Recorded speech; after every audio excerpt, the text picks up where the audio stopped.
Good morning every one. நாம் இன்னைக்கு caveat டெம்ப்டர் அப்படின்னா என்னென்னு பார்க்கணும். இது வந்து ஒரு லாட்டின் மேக்ஸிம். கேவியட் டெம்ப்டர்.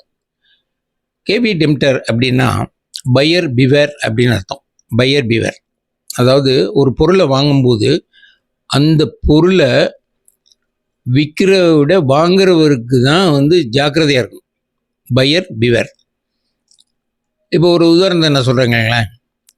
நான் வந்து ஒரு பேனா, சாதாரணமாக ஒரு 60 ரூபா பேனாவை தூக்கி காமிச்சிட்டு உங்கள்கிட்ட இதை வந்து நான் 1,00,000 அப்படின்னு நான் சொல்கிறேன்னு வச்சுங்க. So I have offered 1 lakh.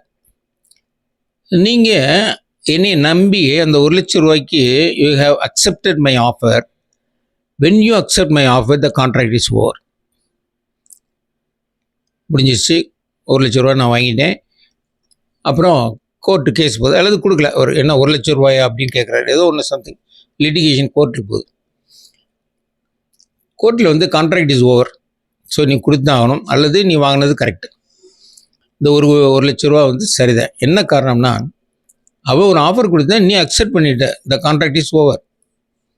Caveat emptor buyer தான் இந்த டிரான்சாக்ஷனில் வந்து பிவேராக இருக்கணும். அவன் ஏமாத்தினாலும் சரி, ஏமாறான்னு நீ ஏமாந்தேன்னா அந்த கான்ட்ராக்டை பற்றி அது ஒன்றும் இல்லை, அவ்வளோதான், அவ்வளோ முடிஞ்சு போச்சு. That is what is called caveat emptor. நம்ம நாட்டில் இன்னும் அந்த சட்டம் இருக்குது. ஒரு உதாரணத்துக்கு இன்னொன்று சொல்கிறேனே.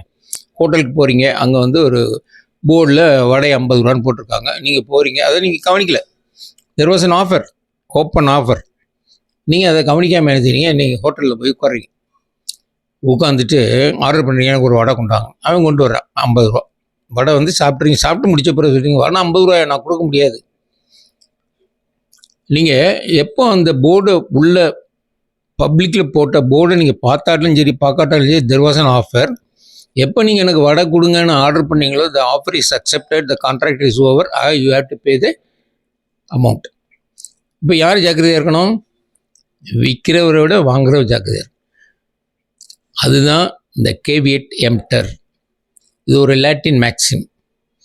நம்ம எந்த ஜாமான் வாங்கினாலும் நம்ம கண்டிப்பாக ஜாக்கிரதையாக இருக்கணும். எது எப்படி இருந்தாலும் அவங்க அந்த விற்கிறவர் ஒரு வாரண்ட்டி பீரியட்னு ஒன்று கொடுக்குறான்னு, 1 year வாரண்ட்டி, 3 years வாரண்ட்டி அப்படின்னு கொடுத்தாருன்னா நம்ம அதில் பிரச்சனை இல்லாமல் ஜெயிச்சிடலாம். ஸோ பையர் பிவேர் நேர வேண்டியதில்லை, வாரண்ட்டி இருக்கணும். வாரண்ட்டி இல்லாத பட்சத்தில் கண்டிப்பாக பையர் வந்து they should be very cautious. Buyer பிவேர்ன்றது கேவியட் டெம்ப்டர். அதனால் ஒரு பொருளை வாங்கும்போது நல்லா கரெக்டாக பார்த்து அதுக்கு பிறகு பே பண்ணி வாங்குங்க. இந்த வீடியோ உங்களுக்கு பிடிச்சிருந்தா சப்ஸ்கிரைப் பண்ணுங்கள், ஷேர் பண்ணுங்கள், பெல் பட்டன் அமுக்குங்க. So all the best and thank you so much.